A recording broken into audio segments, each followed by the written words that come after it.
എനിക്ക് തോന്നിയിട്ടുള്ളത് ജീവിതത്തിൻ്റെ ഏറ്റവും നിർണായകമായിട്ടുള്ള ഒരു സമയമാണ് 40 വയസ്സ് എന്നാണ്. ജീവിതത്തെ 40 വയസ്സിന് മുമ്പും 40 വയസ്സിന് ശേഷവും എന്ന രീതിയിൽ നമുക്ക് വേണമെങ്കിൽ വിലയിരുത്താനാവും. അതുകൊണ്ട് തന്നെ ജീവിതത്തിൻ്റെ ഒരു മാജിക് നമ്പറായിട്ടും നമുക്ക് 40 വയസ്സിനെ കാണാം. നമുക്ക് ഏറ്റവും കൂടുതൽ എനർജി ആവശ്യമുള്ള ഒരു സമയമാണ് 40 വയസ്സ്. എന്നാൽ നമ്മളിൽ നിന്ന് എനർജി ചോർന്നുകൊണ്ടിരിക്കുന്ന ഒരു കാലവും ഈ 40 വയസ്സിനോട് അടുക്കുമ്പോഴാണ്. അതിൻ്റെ കാരണം നമ്മുടെ ശരീരത്തിൻ്റെ മെറ്റബോളിസം മന്ദഗതിയിലാവുന്നതാണ്. എന്താണ് മെറ്റബോളിസം എന്ന് പറയുന്നത്? നമ്മുടെ ശരീരത്തിൽ നടക്കുന്ന എല്ലാ കാര്യങ്ങളും നമ്മളൊന്ന് ശ്വസിക്കുന്നുണ്ടെങ്കിൽ, നമ്മുടെ ശരീരം ഒന്ന് ചലിക്കുന്നുണ്ടെങ്കിൽ, നമ്മുടെ കഴിക്കുന്ന ഭക്ഷണം ഒന്ന് ദഹിച്ചു കിട്ടണമെങ്കിൽ നമുക്ക് നമ്മുടെ ശരീരത്തിൽ ചില രാസപ്രവർത്തനങ്ങൾ നടക്കേണ്ടതുണ്ട്. നമ്മുടെ ശരീരത്തിൽ ഏത് കാര്യവും നടക്കുന്നതും ചില രാസപ്രവർത്തന പ്രക്രിയയിലൂടെയാണ്. ഈ രാസപ്രവർത്തനങ്ങളുടെ ഈ പ്രക്രിയയ്ക്ക് നമ്മൾ പറയുന്ന ഒറ്റ പേരാണ് മെറ്റബോളിസം. ഇത് 40നോടടുക്കുമ്പോൾ അല്ലെങ്കിൽ 40 കഴിയുമ്പോൾ മെല്ലെ മെല്ലെ മന്ദഗതിയിലാവും. അതായത് നല്ല ഹൈ എനർജിയിൽ നിന്നിരുന്ന നമ്മൾ അതിൻ്റെ പീക്കിലെത്തിയതിനു ശേഷം പിന്നെ മെല്ലെ മെല്ലെ താഴോട്ട് ഇറങ്ങുകയാണ്. ജീവിതത്തിൻ്റെ പകുതിയോടടുത്ത സമയമാണല്ലോ ഈ 40 വയസ്സെന്ന് പറയുന്നത്. അതുപോലെ തന്നെ ജീവിതത്തിൽ നമ്മൾ ഏറ്റവും കൂടുതൽ ഒറ്റപ്പെടുന്ന സമയവും 40 വയസ്സല്ലേ. അതിനു മുമ്പ് ആരൊക്കെ ഉണ്ടായിരുന്നു എന്നൊരു തോന്നൽ നമുക്കുണ്ടായിരുന്നില്ലേ? നമ്മുടെ അച്ഛനമ്മമാര്, നമ്മുടെ കൂടപ്പിറപ്പുകൾ, നമ്മുടെ സുഹൃത്തുക്കൾ, ഇവരൊക്കെ ഉണ്ടായിരുന്നു പിന്നിട്ട വഴികളിൽ. പക്ഷേ 40-ലെത്തിയപ്പോൾ, 40 കഴിഞ്ഞപ്പോൾ ഇവരാരും തന്നെ നമ്മളോടൊപ്പമില്ല എന്ന ഒരു തോന്നൽ നമുക്ക് അനുഭവിച്ചിട്ടുണ്ടാവും. ഈ 40 കഴിഞ്ഞവർക്ക് ഫീൽ ചെയ്ത കാര്യവുമാണത്. കാരണം 40-ലെത്തുമ്പോൾ നമ്മുടെ അച്ഛനമ്മമാരൊക്കെ പ്രായമായിട്ടുണ്ടാവും, രോഗികളായിട്ടുണ്ടാവും. അവർക്ക് നമ്മളെ സഹായിക്കാനാവില്ല. മാത്രവുമല്ല, അവര് നമ്മുടെ കാര്യങ്ങളിലൊന്നും അടുത്ത കാലത്തായിട്ട് ഇടപഴകുന്നതും കാണാൻ കഴിയില്ല. ഒരു കുടുംബമായിട്ട് നമ്മൾ നമ്മുടേതായ രീതിയിൽ ജീവിച്ചു തുടങ്ങിയ ഒരു സമയമാണല്ലോ. അതുപോലെ തന്നെ കൂടപ്പുറപ്പുകളും അവരുടേതായിട്ടുള്ള കുടുംബ തിരക്കുകളിലായിരിക്കും. സുഹൃത്തുക്കളാണെങ്കിലും അവർക്ക് അവരുടേതായിട്ടുള്ള സാഹചര്യങ്ങളും കുടുംബവുമായി അവരും അങ്ങനെ അവരുടേതായ രീതിയിൽ ഒതുങ്ങി മാറി നിൽക്കും. ഇങ്ങനെ നോക്കുമ്പോൾ ഓരോ മനുഷ്യനും 40-ലെത്തുമ്പോൾ 40 കഴിയുന്നതോടുകൂടി ഒറ്റയ്ക്കാവുന്നുണ്ട്. എന്നാൽ ജീവിതത്തിൽ ഏറ്റവും കൂടുതൽ ഉത്തരവാദിത്തങ്ങളും പ്രശ്നങ്ങളും ബാധ്യതകളും ഏറ്റെടുക്കുന്ന ഒരു കാലവും ഈ 40 തന്നെയാണ്. അതുകൊണ്ട് തന്നെയാണ് ജീവിതത്തിൽ ഏറ്റവും കൂടുതൽ ശ്രദ്ധ ആവശ്യമുള്ള ഒരു പ്രായമാണ് 40-ന് ശേഷമുള്ള കാലമെന്ന് പറയേണ്ടി വരുന്നത്. ഇന്നത്തെ വീഡിയോയിലൂടെ നമ്മൾ നോക്കുന്നത് 40 കഴിഞ്ഞാൽ ഒരു വ്യക്തി ജീവിതത്തിൽ എന്തൊക്കെ കാര്യങ്ങളാണ് ശ്രദ്ധിക്കേണ്ടത് എന്നതുമായി ബന്ധപ്പെട്ട കുറേ കാര്യങ്ങളാണ്. സ്വാഗതം എൻ്റെ എല്ലാ പ്രിയപ്പെട്ടവർക്കും ജീവിതവുമായി ബന്ധപ്പെട്ട മറ്റൊരു പുതിയ ടോപ്പിക്കിലേക്ക്. 40 വയസ്സ് കഴിയുന്നതോടുകൂടി ജീവിതത്തിൽ നമ്മൾ ശ്രദ്ധിക്കേണ്ട ഒന്നാമത്തെ കാര്യം, നമ്മുടെ ജീവിതത്തിൽ ഒരുപാട് ഉത്തരവാദിത്തങ്ങളും ബാധ്യതകളും കടന്നു വരാൻ പോകുന്നു എന്ന തിരിച്ചറിവിലേക്ക് ഒരു മനുഷ്യൻ എത്തിച്ചേരുക എന്നുള്ളതാണ്. ഒരുപാട് ഉത്തരവാദിത്തങ്ങൾ ഇനി നമ്മൾ ഏറ്റെടുക്കാൻ പോവുകയാണ്. എങ്ങനെ? ഒറ്റയ്ക്ക്. ഒരുപക്ഷെ 40 വയസ്സ് കഴിയുമ്പോഴല്ലേ നമ്മളൊരു വീടൊക്കെ എടുക്കാൻ പോകുന്നത്. അതൊരു വലിയ ഉത്തരവാദിത്തമാണ്, ഒരു വലിയ ബാധ്യതയുമാണ്. മക്കളുടെ പഠനമുണ്ട് അല്ലേ, അവരുടെ വിദ്യാഭ്യാസം, അവരുടെ വിവാഹം, അങ്ങനെയുള്ള കുറേ കാര്യങ്ങൾ. അതുപോലെ തന്നെ അസുഖങ്ങളും മറ്റും കാര്യങ്ങളുമായിട്ട് ഹോസ്പിറ്റൽ, അതൊക്കെ ജീവിതത്തിൻ്റെ ഉത്തരവാദിത്തങ്ങളാണ്, ഒപ്പം ബാധ്യതയുമാണ്. അപ്പോൾ അങ്ങനെ നോക്കുമ്പോൾ ജീവിതത്തിൽ ഏറ്റവും കൂടുതൽ ഉത്തരവാദിത്തങ്ങളും ബാധ്യതകളുമുള്ള പ്രായമാണ് 40-ന് ശേഷമുള്ള കാലമെന്ന് പറയുന്നത്. അപ്പോൾ ഈ സമയത്തെ അല്ലെങ്കിൽ ഈ ഉത്തരവാദിത്തങ്ങളെ, ബാധ്യതകളെ നമ്മൾ നല്ല രീതിയിൽ കൈകാര്യം ചെയ്യേണ്ടതുണ്ട്. നല്ല തയ്യാറെടുപ്പോടു കൂടി നമ്മൾ മുന്നോട്ട് പോകേണ്ടതുണ്ട്. ഇല്ലെങ്കിൽ നമുക്കൊരിക്കലും ജീവിതം ആസ്വദിക്കാൻ പറ്റില്ല. ഈ ഉത്തരവാദിത്തങ്ങളിൽ, ഈ ബാധ്യതകളിൽ നമ്മൾ മുങ്ങിപ്പോകും. അപ്പോൾ അത് പാടില്ല. നമ്മൾ ഇതിനു വേണ്ടിയുള്ള മികച്ച കാര്യങ്ങളൊക്കെ ചെയ്തുകൊണ്ട്, തയ്യാറെടുപ്പുകളൊക്കെ നടത്തിക്കൊണ്ട് നമ്മുടെ ഈ ഉത്തരവാദിത്തങ്ങളെ, നമ്മുടെ ജീവിതത്തിന്റെ ബാധ്യതകളെ നമ്മൾ ഏറ്റെടുക്കാൻ തയ്യാറാവുക. അത് ശ്രദ്ധയോടുകൂടി ചെയ്യുക എന്നുള്ളതാണ് നിങ്ങളോട് ഓർമ്മപ്പെടുത്താനുള്ള ഒന്നാമത്തെ കാര്യം. രണ്ടാമത് നിങ്ങളോട് പറയാനുള്ളത്, നമ്മുടെ ആരോഗ്യം നന്നായിട്ട് നോക്കുക എന്നുള്ളതാണ്. 40 വയസ്സാകുമ്പോൾ നമ്മുടെ ശരീരമൊക്കെ മെല്ലെ ക്ഷയിച്ചു തുടങ്ങും അല്ലെ. 20-ലും 30-ലും ഒക്കെ ഉണ്ടായിരുന്ന ആ എനർജി 40-കളിലും മെല്ലെ കൈമോശം വരുന്നത് നമ്മൾ തിരിച്ചറിയുന്നില്ലേ? അപ്പോൾ നമ്മുടെ ആരോഗ്യം നോക്കണം. കൃത്യമായ വ്യായാമം നമ്മൾ ചെയ്യണം. ഈ പുകവലിയും മദ്യപാനവും ഒക്കെ ജീവിതത്തിൽ നിന്ന് നമ്മൾ മെല്ലെ ഒഴിവാക്കണം, അല്ലെങ്കിൽ കുറയ്ക്കണം. ഇല്ലെങ്കിൽ എന്ത് സംഭവിക്കും? നമ്മുടെ ആരോഗ്യം നഷ്ടപ്പെടും. നമുക്ക് ഏറ്റവും നല്ല ആരോഗ്യം ആവശ്യമുള്ള സമയമാണ് 40-ന് ശേഷമുള്ള പ്രായമെന്ന് പറയുന്നത് അല്ലേ. ഒരുപാട് ഉത്തരവാദിത്തങ്ങളില്ലേ, ഒരുപാട് ബാധ്യതകളില്ലേ. ഇതൊക്കെ ഏറ്റെടുക്കുവാൻ മാനസികമായും ശാരീരികമായിട്ടും നല്ല ആരോഗ്യം നമുക്ക് വേണം. അപ്പം നാളെ മുതൽ രാവിലെ എഴുന്നേറ്റ് നന്നായിട്ട് വർക്കൗട്ടൊക്കെ ചെയ്യുക. അനാവശ്യമായിട്ടുള്ള ദുശ്ശീലങ്ങളൊക്കെ ജീവിതത്തിൽ നിന്ന് ഒഴിവാക്കുക. മികച്ച മാനസികാരോഗ്യമുള്ള ശാരീരികാരോഗ്യമുള്ള ഒരാളായിട്ട് നിങ്ങൾ മാറുക എന്നുള്ളതാണ് രണ്ടാമത്തെ കാര്യം. മൂന്നാമത് അതിനോട് അനുബന്ധമായിട്ട് പറയാനുള്ളത് തന്നെ നല്ല ഭക്ഷണശീലം നിങ്ങൾ മുന്നോട്ട് വയ്ക്കുക എന്നുള്ളതാണ്. ഇത്ര നാളും നിങ്ങൾ പലതും വാരി വലിച്ച് കഴിച്ചിട്ടുണ്ടാവും, ഭക്ഷണമൊക്കെ ആസ്വദിച്ച് കഴിച്ചിട്ടുണ്ടാവും അല്ലേ? നിങ്ങളുടെ ശരീരത്തിന് നല്ലതാണോ എന്നൊന്നും നോക്കാതെ നിങ്ങൾ കഴിച്ചിട്ടുണ്ടാവും. പക്ഷേ ഇനി അത് പാടില്ല. നമ്മൾ ഈ കണ്ടമാനം ബേക്കറി സാധനങ്ങൾ, മധുരപലഹാരങ്ങൾ, അങ്ങനെയുള്ള സംഭവങ്ങളൊക്കെ ഒരുപാട് നമ്മൾ കുറയ്ക്കുക. അതുപോലെ തന്നെ കാർബോഹൈഡ്രേറ്റ് കൂടിയ ഈ ചോറ് അങ്ങനെയുള്ള ഫുഡൊക്കെ ഉണ്ടല്ലോ, പരമാവധി കുറയ്ക്കുക. അതിന് പകരമായിട്ട് നമ്മുടെ ശരീരത്തിന് കുറെ കൂടി എനർജി നൽകുന്ന, ഉണർവ് നൽകുന്ന, ഉന്മേഷം നൽകുന്ന, ആരോഗ്യം നൽകുന്ന നല്ല ഒരു ഭക്ഷണശീലം നമ്മൾ കണ്ടെത്തുക. അത് ജീവിതത്തിൽ നടപ്പിലാക്കുക. അതിന് കൃത്യനിഷ്ഠ ഉണ്ടാക്കുക. എപ്പോഴെങ്കിലും കഴിച്ചാൽ പോരാ, അതിന് കൃത്യസമയത്ത്. ഇതിനു മുമ്പ് ഒരു പക്ഷേ 40-ന് മുമ്പുള്ള ഒരു കാലം എന്നൊക്കെ പറയുന്നത് കൃത്യമായ സമയമോ നേരമോ കൃത്യനിഷ്ഠകളോ ഒന്നും ഉണ്ടായിരുന്നില്ല. പക്ഷേ 40-ന് ശേഷം നമുക്കതുണ്ടായിരിക്കണം. കാരണം ഒരുപാട് ജീവിതശൈലി രോഗങ്ങൾ നമ്മുടെ ജീവിതത്തിലേക്ക് കടന്നു വരുന്നത് ഈ 40-കളിലാണ്. അതുകൊണ്ട് തന്നെ അതിനെ ശക്തമായിട്ട് പ്രതിരോധിക്കുക എന്നുള്ളത് നമ്മുടെ ജീവിതത്തിൻ്റെ ഉത്തരവാദിത്തമാണ്. ഇല്ലെങ്കിൽ നമുക്ക് നമ്മുടെ ജീവിതത്തെ വലിയ പ്രതിസന്ധിയിലേക്ക്, വലിയ സങ്കീർണതകളിലേക്ക് സ്വയം തള്ളിയിടുന്ന അവസ്ഥയുണ്ടാവും. അതുകൊണ്ട് നല്ല ആഹാരശീലം ഉണ്ടാക്കുക, നല്ല ഭക്ഷണം കഴിക്കുക, നല്ല വെള്ളം കുടിക്കുക, ഒരുപാട് വെള്ളം കുടിക്കുക. നമ്മുടെ ശരീരത്തെ നല്ല രീതിയിൽ എനർജറ്റിക് ആയിട്ട് നിലനിർത്തുക എന്നത് നമ്മുടെ ഉത്തരവാദിത്തമാണ്. അതാണ് മൂന്നാമത്തെ കാര്യം. നാലാമത് നിങ്ങളോട് പറയാനുള്ളത്, നമ്മുടെ മക്കളുമായിട്ട് വലിയ മാനസികമായ അറ്റാച്ച്മെന്റ് സൂക്ഷിക്കുക എന്നുള്ളതാണ്. കാരണം എന്താണ്? നമ്മൾ 40-കളിൽ എത്തുമ്പോൾ, സ്ത്രീകളൊക്കെ ആണെങ്കിൽ ഒരുപക്ഷെ മക്കളൊക്കെ കൗമാരപ്രായത്തിൽ എത്തി നിൽക്കുന്ന ആളുകളായിരിക്കും. പുരുഷന്മാരാണെങ്കിൽ ഒരു 40-45 ആകുമ്പോഴേക്കും കുട്ടികളൊക്കെ കൗമാരപ്രായത്തിൽ എത്തിയ കുട്ടികൾ നിങ്ങൾക്കും ഉണ്ടാവും. അപ്പോൾ കൗമാരം എന്ന് പറയുന്നത് വളരെ വൈബ്രേറ്റഡ് ആയിട്ടുള്ള ഒരു പ്രായമാണല്ലേ.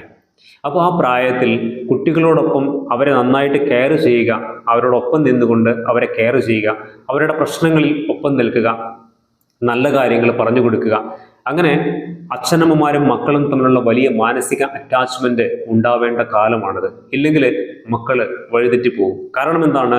ഒരുപാട് ഉത്തരവാദിത്തങ്ങളും ഒരുപാട് ബാധ്യതകളും ഒക്കെ കയറി വരുന്ന ഈ പ്രായത്തിൽ മക്കളെ നമ്മൾ വിചാരിച്ചതുപോലെ കൈകാര്യം ചെയ്യാൻ പറ്റിയില്ലെങ്കിൽ നമ്മുടെ കയ്യിൽ നിന്ന് അവർ മെല്ലെ വഴുതിപ്പോകും. അപ്പോൾ അങ്ങനെ ഒരു സാഹചര്യം ഉണ്ടാവരുത്.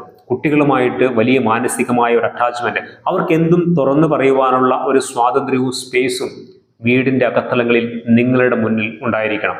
അവരുടെ തെറ്റുകളും അവരുടെ ശരികളും അവരുടെ സന്തോഷങ്ങളും അവരുടെ സങ്കടങ്ങളും അവരുടെ മറ്റേത് പ്രശ്നങ്ങളും തുറന്നു പറയാൻ, നിങ്ങളുടെ മുന്നിൽ തുറന്നു പറയാൻ അവർക്ക് ധൈര്യവും സ്വാതന്ത്ര്യവും നിങ്ങൾ നൽകണം എന്നുള്ളതാണ് ഏറ്റവും പ്രധാനപ്പെട്ട കാര്യം. ഇല്ലെങ്കിൽ നമ്മൾ വിചാരിച്ചതുപോലെ നമ്മുടെ മക്കളെ വളർത്താൻ പറ്റില്ല. 40-ന് ശേഷമുള്ള തിരക്ക് പിടിച്ച ലൈഫിൽ നമ്മൾ മറന്നു പോകുന്ന ഏറ്റവും പ്രധാനപ്പെട്ട കാര്യമാണ് വിചാരിച്ചതുപോലെ മക്കളെ കൈകാര്യം ചെയ്യാൻ പറ്റുന്നില്ല എന്നുള്ളത്. അതാണ് നിങ്ങളോട് പറയാനുള്ള നാലാമത്തെ കാര്യം. അഞ്ചാമത് പറയാനുള്ളത് അതുമായി കണക്ട് ചെയ്തിട്ടുള്ള കാര്യം തന്നെയാണ്.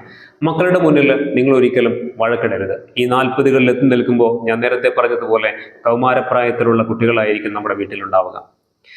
അവര് അച്ഛനമ്മമാർ എന്നുള്ള വഴക്കൊക്കെ കണ്ടിട്ടാണ് വളരുന്നതെങ്കിൽ തീർച്ചയായിട്ടും അത് അവരുടെ ക്യാരക്ടറിൽ, അവരുടെ ചിന്തകളിൽ, കാഴ്ചപ്പാടുകളിൽ, ജീവിതവുമായി ബന്ധപ്പെട്ടിട്ടുള്ള മറ്റ് നിലപാടുകളിലൊക്കെ വലിയ മാറ്റങ്ങൾ കൊണ്ടുവരും. അപ്പോൾ കുട്ടികൾ സ്കൂളിൽ പോയതിനു ശേഷം നിങ്ങൾ തല്ലുകൂടിക്കോ, വഴക്ക് കൂടിക്കോ, വീടൊക്കെ അടിച്ചു പൊളിച്ച് കുഴപ്പമാക്കിക്കോ. പക്ഷേ കുട്ടികളുടെ മുന്നിൽ ഇതൊന്നും പാടില്ല. തീർച്ചയായിട്ടും ഭാര്യാഭർത്താക്കന്മാർക്കിടയിൽ തല്ലും വഴക്കും ബഹളമൊക്കെ ഉണ്ടാവും അല്ലേ? അതൊക്കെ ഉണ്ടാവണം. ഒരു കുറച്ച് ഒച്ചപ്പാടും ബഹളങ്ങളൊക്കെ ഉണ്ടാവണം. ഇത്തിരി പിണക്കത്തിനപ്പുറം കടന്നു വരുന്ന ഒരു വലിയ സ്നേഹമുണ്ട് അല്ലേ? തീർച്ചയായിട്ടും അതൊക്കെ ജീവിതത്തിന്റെ സൗന്ദര്യം തന്നെയാണ്. പക്ഷെ മക്കളുടെ മുന്നിൽ നമ്മൾ വഴക്കിടുമ്പോൾ, നമ്മൾ പറയുന്ന അനാവശ്യമായിട്ടുള്ള വാക്കുകളോ കാര്യങ്ങളോ അതൊക്കെ അവരുടെ മനസ്സിനെ, അവരുടെ ബ്രെയിനിനെ, ബുദ്ധിയെ, ചിന്തകളെ, കാഴ്ചപ്പാടുകളെ മോശമായിട്ട് ബാധിക്കും. അതുകൊണ്ട് കുട്ടികളുടെ മുന്നിൽ നമ്മൾ ഒരിക്കലും ഈ പ്രായത്തിന് ശേഷം അവര് ഒന്ന് മുതിർന്ന് വന്നുകൊണ്ടിരിക്കുന്ന ആ ഒരു സമയത്ത് നമ്മൾ ഈ വഴക്കും ബഹളമൊന്നും ഉണ്ടാക്കരുത് എന്നുള്ളതാണ് പറയാനുള്ള അഞ്ചാമത്തെ കാര്യം. ആറാമത് നിങ്ങളോട് പറയാനുള്ളത്, നമ്മുടെ ജീവിതത്തിൽ ഒരു പുതിയ വരുമാന മാർഗം നമ്മൾ കണ്ടെത്തണം എന്നുള്ളതാണ്. കാരണം കാലം മുന്നോട്ട് പോകുന്തോറും ചെലവുകൾ കൂടും. നേരത്തെ പറഞ്ഞതുപോലെ ഉത്തരവാദിത്തങ്ങൾ ഉണ്ടാകും, കടബാധ്യതകൾ ഉണ്ടാകും. അപ്പോൾ ഇതിനെയൊക്കെ മാനേജ് ചെയ്യണമെങ്കിൽ നിലവിലുള്ള വരുമാന മാർഗം കൊണ്ട് സാധ്യമല്ല. കാലത്തിനനുസരിച്ചിട്ട് നമ്മുടെ സാമ്പത്തികമായിട്ടുള്ള സ്രോതസ് നമുക്ക് കൂട്ടാൻ പറ്റിയില്ലെങ്കിൽ ജീവിതത്തിൽ നമുക്കൊരിക്കലും വിചാരിച്ചതുപോലെ സന്തോഷങ്ങളോ സംതൃപ്തിയോ സമൃദ്ധിയോ കണ്ടെത്താൻ പറ്റില്ല. അതുകൊണ്ട് നിങ്ങൾ ചെയ്യുന്ന ജോലിയോടൊപ്പം എന്തെങ്കിലും ഒരു പുതിയ വരുമാന മാർഗം നിങ്ങൾ കണ്ടെത്തുക. അത് ചെറിയൊരു വരുമാന മാർഗമാണെങ്കിൽ പോലും ജീവിതത്തിൽ അത് വലിയ ഇമ്പാക്റ്റ് ഉണ്ടാക്കും. വേണമെങ്കിൽ ഒരു പ്രായമൊക്കെ കഴിഞ്ഞു മക്കളൊക്കെ സ്കൂളിൽ പോയി നിങ്ങൾക്ക് ഒരുപാട് സമയമൊക്കെ കിട്ടുന്ന ഒരു നേരമാണ്. വേണമെങ്കിൽ പാർട്ട്ണർക്കും വേണമെങ്കിൽ ജോലി ചെയ്യാം. അതല്ലെങ്കിൽ വീട്ടിൽ എന്തെങ്കിലും ഒരു പുതിയൊരു സംവിധാനം ഉണ്ടാക്കി ചെറിയൊരു വരുമാന മാർഗം വീട്ടിൽ ആരംഭിക്കാം. ഇതൊക്കെ നമ്മുടെ ജീവിതത്തെ കുറെ കൂടി മനോഹരമാക്കുന്നുണ്ട്. ജീവിതത്തിൽ കുറെ സ്ട്രെസ്സും ടെൻഷനും ഒക്കെ കുറയ്ക്കുന്നതിന് കാരണമാകുന്നുണ്ട്. അതുകൊണ്ട് നിങ്ങളുടെ വരുമാനം കൂട്ടുക എന്നുള്ളത് ജീവിതത്തിന് ഏറ്റവും പ്രധാനപ്പെട്ട കാര്യമായി 40കളിൽ അല്ലെങ്കിൽ 40ന് ശേഷം നിങ്ങൾ ചിന്തിക്കേണ്ട ഏറ്റവും പ്രധാനപ്പെട്ട കാര്യമാണെന്ന് നിങ്ങൾ ഓർമ്മയിൽ സൂക്ഷിക്കുക. ഏഴാമത് പറയാനുള്ളത്, നിങ്ങൾക്ക് ഒരു ലൈഫ് ഇൻഷുറൻസ്, ഒരു ഫാമിലി ഇൻഷുറൻസ് പോളിസി നിങ്ങൾക്കുണ്ടായിരിക്കണമെന്നുള്ളതാണ്. കാരണം നമ്മുടെ പ്രായം കൂടുകയാണ്. ഒരുപാട് ആരോഗ്യ പ്രശ്നങ്ങൾ ജീവിതത്തിലേക്ക് കടന്നു വന്നേക്കാം. പല അസുഖങ്ങളും ജീവിതത്തിലേക്ക് കടന്നു വന്നേക്കാം. ഇതൊന്നും നമ്മുടെ കണക്ക് കൂട്ടലുകളിൽ നിൽക്കുന്ന കാര്യങ്ങളല്ല. ആ സമയത്ത് സാമ്പത്തികമായിട്ടുള്ള ഒരു വലിയ ബാധ്യത അതുമായി ബന്ധപ്പെട്ട് നമുക്ക് ഏറ്റെടുക്കേണ്ടി വന്നാൽ ജീവിതത്തിന്റെ മുഴുവൻ താളം തെറ്റുമെന്ന് മാത്രമല്ല, മക്കളുടെ വിദ്യാഭ്യാസം കൂടി വലിയ പ്രതിസന്ധികളാവും എന്നുള്ളത് നമ്മൾ മറന്നു പോകരുത്. അതുകൊണ്ട് ആരോഗ്യപരമായിട്ട് ഇപ്പോൾ ഹോസ്പിറ്റലിന്റെ എക്സ്പെൻസ് ഒക്കെ നിങ്ങൾ ആലോചിക്കുക. ഒന്ന് ഹോസ്പിറ്റലിലേക്ക് കയറണമെങ്കിൽ വേണം 10,000. നമുക്ക് പറ്റുന്ന രീതിയിലുള്ള ഒരു ചെറിയ പോളിസിയെങ്കിലും നമ്മൾ എടുത്തു വെക്കുക. അത് നമ്മുടെ ജീവിതത്തിൽ മുന്നോട്ട് കുറെ കൂടി ആത്മവിശ്വാസത്തോടെ ജീവിക്കുവാനും ചില പ്രതിസന്ധികളിൽ നമ്മളെ സഹായിക്കുവാനും അത് ഉപകാരപ്പെടും എന്നുള്ളത് നമ്മൾ മറന്നു പോകരുത്. അതാണ് ഏഴാമത്തെ കാര്യം. എട്ടാമത് നിങ്ങളോട് പറയാനുള്ളത്, ജീവിതത്തിൽ കുടുംബത്തോടൊപ്പം നിങ്ങൾ യാത്രകൾ ചെയ്യണം എന്നുള്ളതാണ്. കാരണം 40കളിൽ എത്തി നിൽക്കുമ്പോൾ ഒരുപാട് ടെൻഷനും സ്ട്രെസ്സും ഒക്കെ നമ്മൾ അനുഭവിക്കുന്നുണ്ട്. നേരത്തെ പറഞ്ഞതുപോലെ ഒരുപാട് ബാധ്യതകൾ, ഉത്തരവാദിത്തങ്ങൾ, കടങ്ങൾ, ഇതൊക്കെ നമുക്ക് തരുന്ന ഒരു സ്ട്രെസ്, പ്രഷർ വളരെ കൂടുതലാണ്. അപ്പോൾ ഇതിൽ നിന്ന് ഒരു മാറ്റം, ഒന്ന് റിലീസ് ആവണമെങ്കിൽ നമ്മൾ എന്ത് ചെയ്യണം? നമ്മുടെ മക്കളോടൊപ്പം, നമ്മുടെ പാർട്ട്ണറോടൊപ്പം നമ്മൾ എവിടെയെങ്കിലും പോവുക. ഒരുപാട് ദൂരെ പോകണമെന്നല്ല, വീടിന്റെ ചുറ്റുവട്ടങ്ങളിൽ നമ്മൾ പുറത്തേക്കിറങ്ങുക. ഇത്ര ദിവസവും നമ്മൾ വീട്ടിന്റെ ഉള്ളിൽ നിന്നല്ലേ ഭക്ഷണം കഴിച്ചിട്ടുള്ളത്. ഇടയ്ക്കൊക്കെ ഒന്ന് പുറത്തു പോയിട്ട് നമ്മൾ ഭക്ഷണം കഴിക്കുക. എവിടെയെങ്കിലും പോയിട്ട് കുറച്ച് സമയം ഇരിക്കുക. അവരോടൊപ്പം കളിയും ചിരിയും തമാശകളുമായിട്ട് മുന്നോട്ട് പോവുക. അത് നമ്മുടെ ജീവിതത്തിൽ ഒരു പുതിയൊരു ഉണർവും ഉന്മേഷവും ആത്മവിശ്വാസവും സന്തോഷവും ഒക്കെ നൽകുന്നുണ്ട്. മാനസികമായ ആരോഗ്യത്തിന് കുഞ്ഞു കുഞ്ഞു യാത്രകൾ നമ്മളെ സഹായിക്കുന്നുണ്ട്. അതുകൊണ്ട് കുടുംബത്തോടൊപ്പം തീർച്ചയായിട്ടും നിങ്ങൾ യാത്രകൾ ചെയ്യുക. ചെറിയ ചെറിയ യാത്രകൾ ജീവിതത്തെ മനോഹരമാക്കാൻ സഹായിക്കുമെന്ന് നിങ്ങൾ മനസ്സിലാക്കുക. അതാണ് എട്ടാമത്തെ കാര്യം. ഒൻപതാമത് നിങ്ങളോട് പറയാനുള്ളത്, ഇത്രയും കാര്യങ്ങൾ, ഒരുപാട് കാര്യങ്ങൾ പറഞ്ഞില്ലേ, ഇതിനെയൊക്കെ കൂട്ടി യോജിപ്പിച്ച് നിങ്ങൾ എന്ത് ചെയ്യുക? ഒരു പ്ലാൻ തയ്യാറാക്കുക. ജീവിതത്തിൽ മികച്ച തയ്യാറെടുപ്പുകൾ ഉണ്ടാവണം. നമുക്ക് ഇനി ഒരു 40 കഴിയുമ്പോൾ ജീവിതത്തിൽ ഇനി അങ്ങോട്ട് എൻ്റെ ഉത്തരവാദിത്തങ്ങൾ എന്തൊക്കെയാണ്, എന്തൊക്കെ ബാധ്യതകൾ, എന്തൊക്കെ പ്രശ്നങ്ങൾ എൻ്റെ ജീവിതത്തിലേക്ക് കടന്നു വരും, ഇതൊക്കെ നിങ്ങളൊരു ഡയറിയിൽ, ഒരു കുഞ്ഞു ഡയറിയിൽ, ഒരു കടലാസിൽ നിങ്ങൾ എഴുതി വെക്കുക. സ്വയം അവനവനെക്കുറിച്ച്, അവനവൻ്റെ ജീവിതത്തെക്കുറിച്ച്, മുന്നോട്ടുള്ള യാത്രയെക്കുറിച്ച് ഒരു പിക്ചർ കിട്ടാൻ വേണ്ടിയിട്ടാണ്. ഇതെല്ലാം എഴുതി തയ്യാറാക്കി ഇതിനൊക്കെ എന്തൊക്കെ സൊല്യൂഷൻസ് വേണം, അല്ലെങ്കിൽ എന്തൊക്കെ ചെയ്യാൻ പറ്റും എന്ന് ആലോചിക്കുക. ഒന്ന് മനസ്സിലാക്കുക, എഴുതി തയ്യാറാക്കിയതുപോലെ ഒരു ജീവിതം നമുക്ക് ജീവിച്ചു തീർക്കാൻ പറ്റുമെന്ന് ഉറപ്പൊന്നുമില്ല. പക്ഷേ എന്തൊക്കെ ചെയ്യണം എന്നതിനെക്കുറിച്ചും അതിനെന്തൊക്കെ വഴികളുണ്ട് എന്നതിനെക്കുറിച്ചും ഒരു പിക്ചർ കിട്ടും എന്നുള്ളതിന് മാത്രമാണ് ഈ ഒരു കാര്യം. അതിലപ്പുറം ഓരോ ദിവസവും കടന്നു പോകുന്നത് നമ്മൾ പ്രതീക്ഷിക്കാത്ത അനുഭവങ്ങളിലൂടെയാണ്, അല്ലെ? നമ്മൾ ചിന്തിക്കാത്ത വഴികളിലൂടെയാണ് പലപ്പോഴും നമ്മുടെ ജീവിതം മുന്നോട്ട് പോകുന്നത്. പക്ഷേ നമുക്ക് എന്ത് വേണം? മുന്നോട്ടുള്ള യാത്രയിൽ ജീവിതവുമായി ബന്ധപ്പെട്ട് നമുക്കൊരു ധാരണയുണ്ടാവണം. എന്തൊക്കെ കാര്യങ്ങൾ ഇനി ചെയ്യാനുണ്ട്, അല്ലെങ്കിൽ എന്തൊക്കെ ഏറ്റെടുക്കാനുണ്ട്, അതിന് എന്തൊക്കെയാണ് ചെയ്യേണ്ടത്, ഇതുമായി ബന്ധപ്പെട്ടിട്ടൊക്കെയുള്ള ഒരു പിക്ചർ നമുക്ക് തീർച്ചയായിട്ടും ഉണ്ടാക്കാൻ പറ്റും. അത് നമ്മുടെ ജീവിതത്തെ ശക്തമായിട്ട് ഏത് പ്രതിസന്ധികളിലും നമ്മളെ സഹായിക്കുവാൻ അത് ഉപകരിക്കും എന്നുള്ളതിന് വേണ്ടിയിട്ടാണ് ഒരു തയ്യാറെടുപ്പ്, ഒരു പ്ലാനിങ് ജീവിതത്തിൽ കണ്ടെത്തണമെന്ന് പറയുന്നത്. ഇപ്പോൾ 9ഓളം കാര്യങ്ങൾ പറഞ്ഞു. ഇനിയും വേണമെങ്കിൽ ആലോചിച്ച് കഴിഞ്ഞാൽ കുറെ കാര്യങ്ങൾ ഇനിയും പറയാൻ പറ്റുമായിരിക്കും. എന്നാൽ ഇനിയും ഒരുപാട് പറഞ്ഞ് ബോറടിപ്പിക്കുന്നില്ല. അതിന് പകരം നിങ്ങളോട് മൊത്തത്തിൽ പറയാനുള്ളത്, 40 വയസ്സ് എന്ന് പറയുന്നത് ജീവിതത്തിന്റെ വളരെ നിർണായകമായ ഒരു സമയം തന്നെയാണ്. അതിനുശേഷമാണ് ഒരുപാട് ഉത്തരവാദിത്തങ്ങളും ബാധ്യതകളും ഒക്കെ ജീവിതത്തിൽ നമ്മൾ ഏറ്റെടുക്കുന്നത്. അത് ഏറ്റെടുക്കുമ്പോൾ നമ്മൾ പലപ്പോഴും തനിച്ചാണ്. എല്ലാ പ്രശ്നങ്ങളെയും ഒറ്റയ്ക്ക് നമ്മൾ നേരിടേണ്ടി വരും. അതിന് ചെയ്യേണ്ടത്, നമ്മളിപ്പോൾ പറഞ്ഞിട്ടുള്ള എല്ലാ കാര്യങ്ങളിലും ഒരു ശ്രദ്ധ കൊണ്ടുവരിക. അങ്ങനെ ശ്രദ്ധ കൊണ്ടുവരികയും അത് ജീവിതത്തിൽ അപ്ലൈ ചെയ്യുകയും ചെയ്യാൻ കഴിഞ്ഞാൽ നമ്മുടെ ജീവിതത്തെ കുറെ കൂടി ആത്മവിശ്വാസത്തോടെ മുന്നോട്ട് കൊണ്ടുപോകാനും കുറെ കൂടി ജീവിതത്തെ മനോഹരമാക്കാനും സാധിക്കും. എല്ലാ പ്രിയപ്പെട്ടവർക്കും അതിന് കഴിയട്ടെ എന്ന് മാത്രം ആശംസിക്കുന്നു. മറ്റൊരു പുതിയ വീഡിയോയിൽ മറ്റൊരു വിഷയവുമായിട്ട് നമുക്ക് വീണ്ടും കാണാം. എല്ലാ പ്രിയപ്പെട്ടവർക്കും ഒരിക്കൽ കൂടി നന്ദി.